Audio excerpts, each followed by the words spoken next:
வேலூரில் அமைச்சர் துரைமுருகனின் வீடு மற்றும் அவருக்கு நெருக்கமானவர்களின் வீடுகளில் அமலாக்கத்துறை திடீர் ஆய்வு.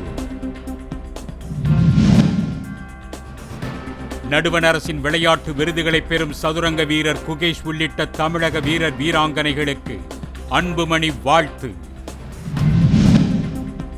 விடுதலை போராட்ட வீரர் வீரபாண்டிய கட்டபொம்மன் 266வது பிறந்த நாள் விழா. கயத்தாரில் உள்ள திருவுருவச் சிலைக்கு ஏராளமானோர் மரியாதை. பரிசு சீட்டு விற்பனையில் லாட்டரி மார்டின் ஆண்டுக்கு 15,000 கோடி ரூபாய் வருவாய் ஈட்டுவதாக அமலாக்கத்துறை தகவல். நீதி பேரணியில் பங்கேற்க இருந்த பாஜக மகளிர் அணி நிர்வாகிகள் வீட்டுக் காவலில் வைக்கப்பட்டுள்ளதாக அண்ணாமலை குற்றச்சாட்டு.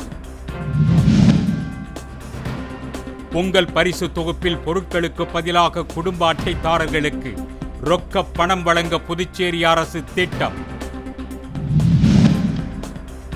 கோவை உப்பிலிப்பாளையம் பகுதியில் எரிவாயு ஏற்றிச் சென்ற சுமையுண்டு விபத்தில் சிக்கியதால் பரபரப்பு, போக்குவரத்து மாற்றம். கோவில்பட்டியில் துப்பாக்கி முனையில் 2 போக்கிலிகளை கைது செய்தது காவல்துறை. ஆயுதங்கள் மற்றும் கஞ்சா பறிமுதல். தங்கம் விலையில் பவுனுக்கு 640 ரூபாய் அதிகரிப்பு. சென்னையில் 1 பவுன் அணிகலன் தங்கம் 58,080 ரூபாய்க்கு விற்பனை.